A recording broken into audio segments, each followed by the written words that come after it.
السلام علیکم۔ کرسچنس کا یہ دعویٰ ہے کہ تمام انسان گناہ گار پیدا ہوئے ہیں، اور وہ گناہ گار کیوں پیدا ہوئے ہیں؟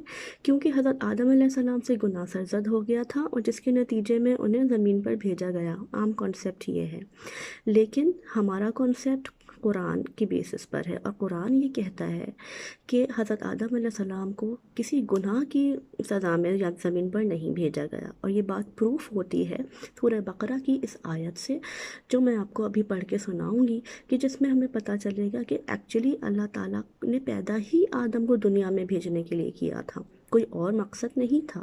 شروع سے یہ بات طے تھی کہ حضرت آدم نے زمین پر آنا ہے۔ تو وہ آیت نمبر 31 میں کا ترجمہ میں آپ کو بتاؤں گی سورہ بقرہ کا، اور اس وقت کا تذکرہ سنو جب تمہارے پروردگار نے فرشتوں سے کہا کہ میں زمین میں ایک خلیفہ بنانے والا ہوں۔ وہ کہنے لگے کہ آپ زمین میں ایسی مخلوق پیدا کریں گے کہ جو زمین میں فساد مچائے، خون خرابہ کرے، حالانکہ ہم آپ کی تسبیح و تقدیس میں لگے رہتے ہیں۔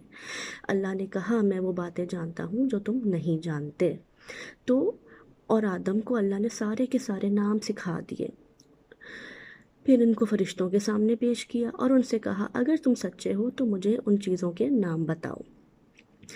جس چیز کو بھیجنا تھا زمین پر، مخلوق کو، اس کو زمین پر بھیجنے سے پہلے اللہ تعالیٰ نے تمام نام سکھائے۔ تمام ناموں سے مراد یہ بھی ہو سکتی ہے کہ ان کو بیسک لیونگ تھنگس کے، بیسک نیسیسٹیز آف لائف کے بارے میں فیلنگس عطا کر دی گئیں، جیسے بھوک لگنا ہے، رونا ہے، ہنسنا ہے، اللہ کی محبت ہے دل میں۔ جس طرح ایک نیو بورن پیدا ہوتا ہے اور پیدا ہوتے ہی وہ دودھ پینا شروع کر دیتا ہے، یہ ایک انسٹنکٹ ہے جو اس کے اندر رکھی گئی ہے۔ جانوروں کے بچے پیدا ہوتے ہیں، وہ پیدا ہوتے ہی اپنی غذا تلاش کرنا شروع کر دیتے ہیں، تو یہ ایک انسٹنکٹ ہے جو رکھی گئی ہے۔ اسی کو یہاں مشابہ کیا گیا ہے کہ اللہ نے تمام نام حضرت آدم علیہ السلام کو سکھائے، یعنی جو جو ضرورت تھی زمین پر جانے کے لیے، زندگی گزارنے کے لیے، ان کو اس کی سمجھ عطا فرمائی۔